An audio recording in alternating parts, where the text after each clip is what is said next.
আসসালামু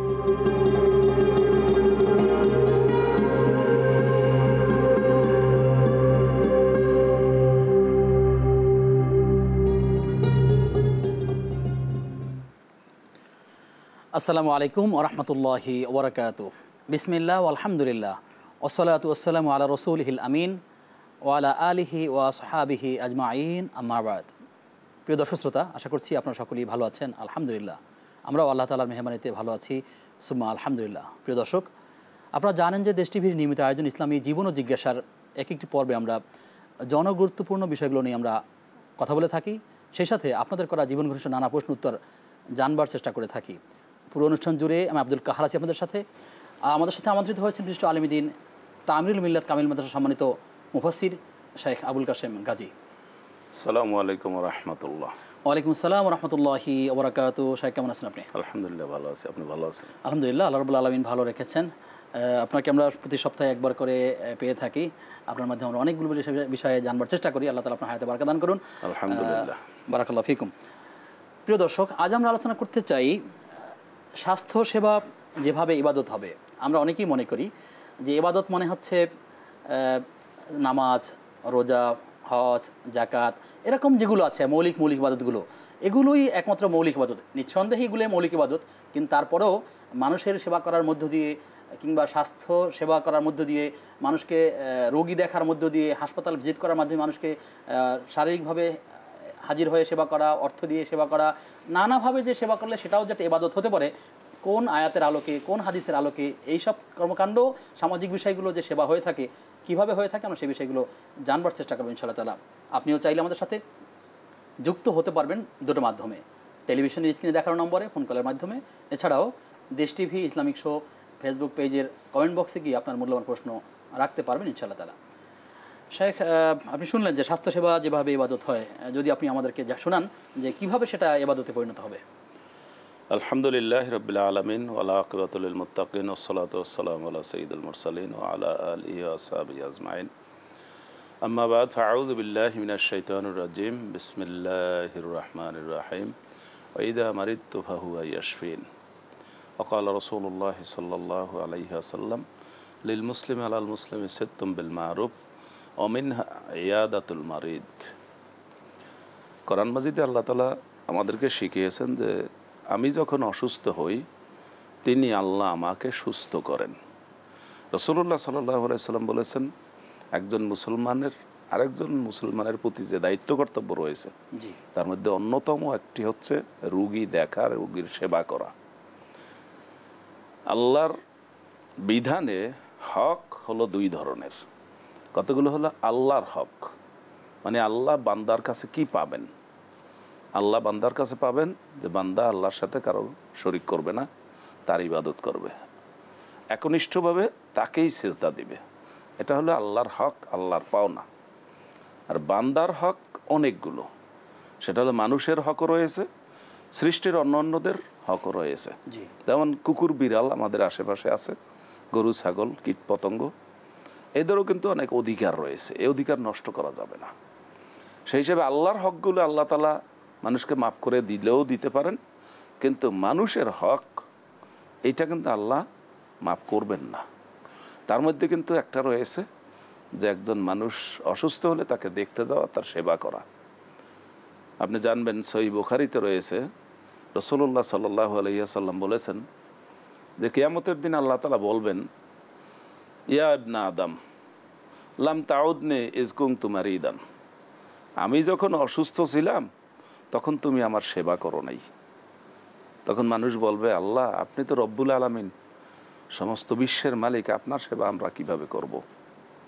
তখন আল্লাহ জবাব দিবেন যে তোমার পাশেই তো একজন অসুস্থ গরিব মানুষ, যে চিকিৎসা করাতে পারে না, সে তোমার পাশেই রোগে শোকে কাতরাচ্ছিল, তুমি তাকে সেবা করলেই তো আমার সেবা হতো, তুমি কি সেটা জানো নাই? এভাবে কিন্তু সহিহ হাদিসে এসেছে। সুতরাং হাদিসের কথাটাই তো কবিতার মধ্যেও রয়েছে, কবিতার মধ্যে আছে, হাসরের দিন বলিবেন খোদা, হে আদম সন্তান, তুমি মোরে সেবা করো নাই যখন ছিনু রোগে অজ্ঞান। কবিতাটা কিন্তু খুব সুন্দর, এবং এই কবিতাটাই কিন্তু হাদিসের তরজমা। সুতরাং আল্লাহর হকগুলো আদায় করার সাথে সাথে সৃষ্টির হক আদায় করা আমাদের অন্যতম একটা দায়িত্ব। এবং এইটা আমরা পালন না করলে আমাদেরকে কৈফিয়ত দিতে হবে। সুতরাং এটা একটা ইবাদতের অংশ। অনুরূপভাবে যখন আমরা কোনো অসুস্থ লোককে দেখতে যাই, রাসূলুল্লাহ সাল্লাল্লাহু আলাইহি ওয়াসাল্লাম আমাদেরকে শিখিয়েছেন যে তুমি যে অসুস্থ রোগীকে দেখতে যাবে সেটা পূর্ণতা হবে কিসে? তুমি অসুস্থ রোগীর কাছে যাবে, তার কপালে হাত রাখবে, তার হাতে হাত রেখে তার অবস্থা জিজ্ঞাসা করবে, সে এখন কি আরোগ্য বোধ করে কিনা, সুস্থতা বোধ করে কিনা, এবং তার কাছে বলবে যে ভাই আপনি আমাদের জন্য দোয়া করবেন।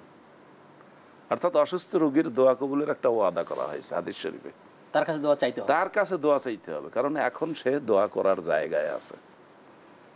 সুতরাং সেটাই করতে হবে। কিন্তু আমরা উল্টা কি করি, রোগীর কাছে গিয়ে হাত তুলে তার জন্য দোয়া করি। হ্যাঁ, তার জন্য তো দোয়া অবশ্যই করবো, কিন্তু হাদিসে যেটা বলছে সেইটা কিন্তু করতে হবে।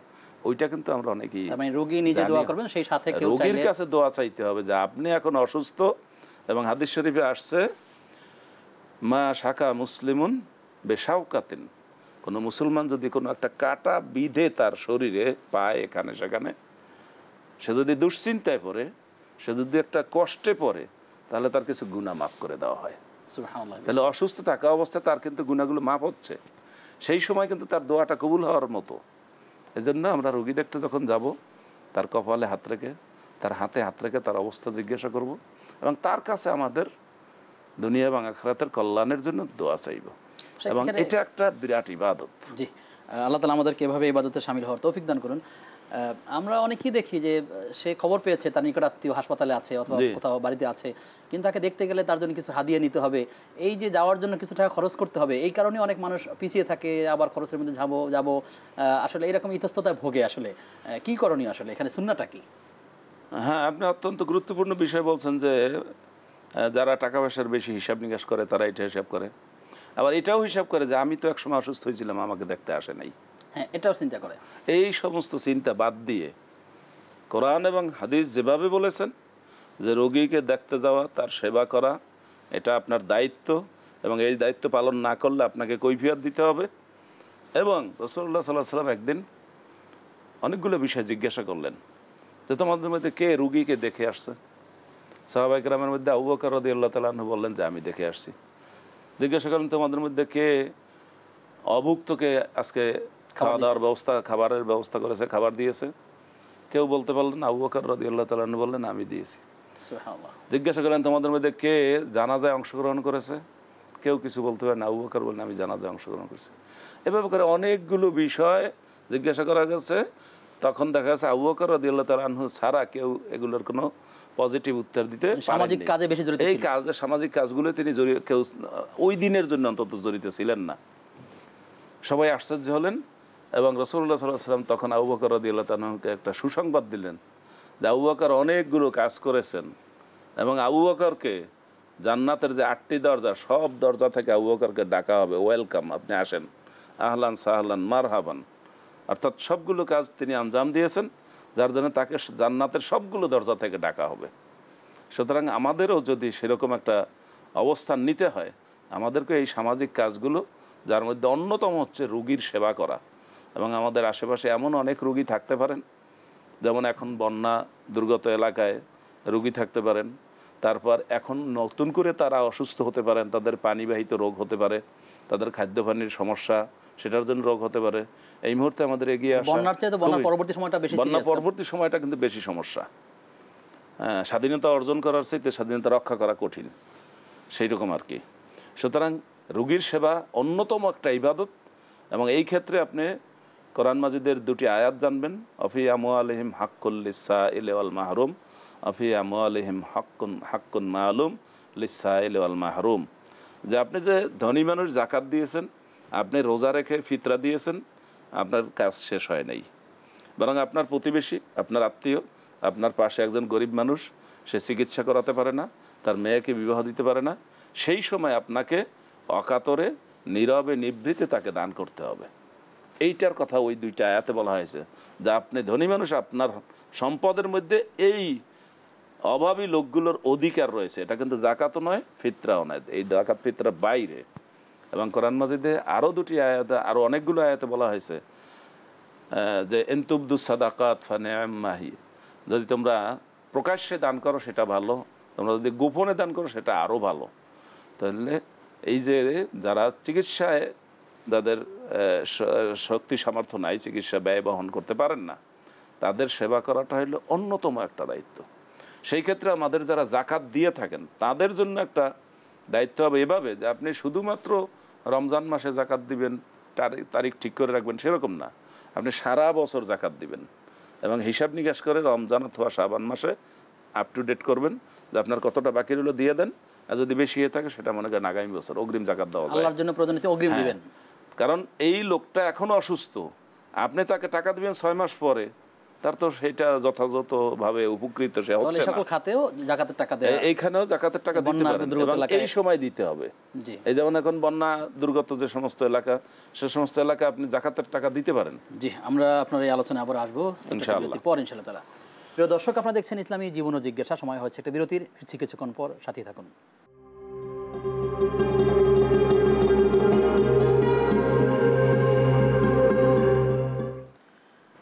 বিরতির পরে সবাইকে আবারও স্বাগত জানাচ্ছি দেশ টিভির নিয়মিত আয়োজন ইসলামী জীবন ও জিজ্ঞাসার আজকের পর্বে।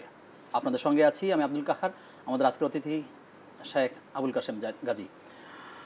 উস্তাদ একজন প্রশ্ন রেখেছেন যে মসজিদে মুরগি, টাকা পয়সা বা কোনো ধরনের মানতকৃত বস্তু জমা হয়, তাহলে মূলত এর হকদার কে হবেন, ইমাম নাকি মসজিদ? এটা আসলে মানতের বিষয়টা আগে বোঝা দরকার যে মানত মূলত করবে লোকেরা আল্লাহর নামে আর দিবে দরিদ্র লোকেদেরকে। কিন্তু লোকেরা মানত করতে গিয়ে এই বিষয়টা না জানার কারণে তারা মানতের দৃষ্টিতে হাদিয়া যেটা সেটাকে নিয়ে ওইখানে পৌঁছায়, অর্থাৎ এটা কিন্তু মানত না। সে বলছে যে আমি এই মসজিদে দান করব, এটা মানত না। আচ্ছা, বা আমি এই মসজিদের ইমাম সাহেবকে দেব বা খাদেম যারা আছে কোন শব্দ যোগ করলে সেটা মানত হয়? হ্যাঁ, মানত হবে এইটা যে আপনি কোনো একটা কাজ সিদ্ধি লাভের জন্য আপনি বলবেন আল্লাহর কাছে, আল্লাহ আমার এই কাজটা যদি সুসম্পন্ন হয় তাহলে আমি এটা দান করব, শর্ত সাপেক্ষে। তাইলে সেটা আপনি দান করবেন।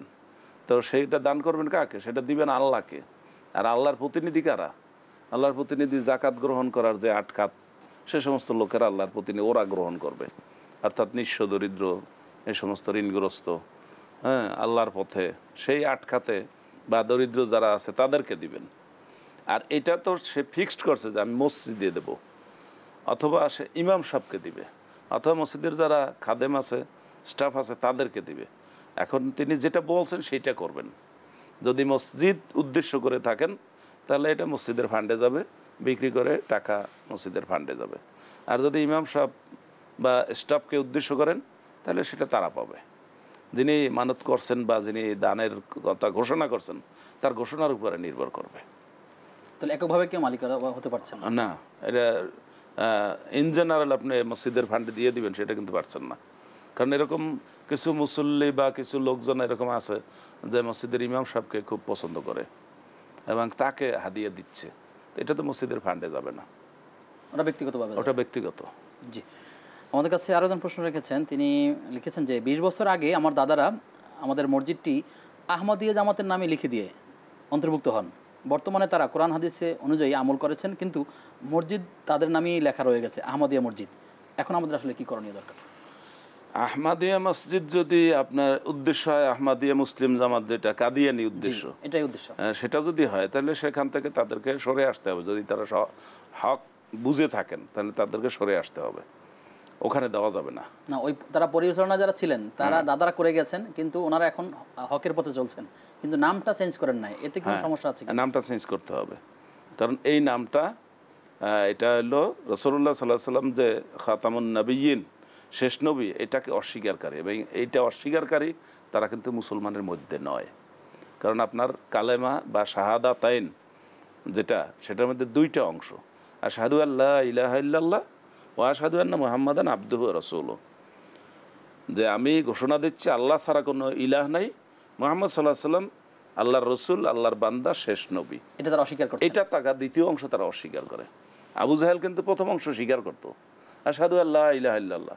সে মক্কার খাদেম ছিল, কাবা ঘরের খাদেম ছিল, সে হাজিদেরকে পানি পান করাতো, সওয়াবের কাজ করতো, কিন্তু রেসালাতকে, আল্লাহ নবী মুহাম্মদ রাসূলুল্লাহকে অস্বীকার করতো।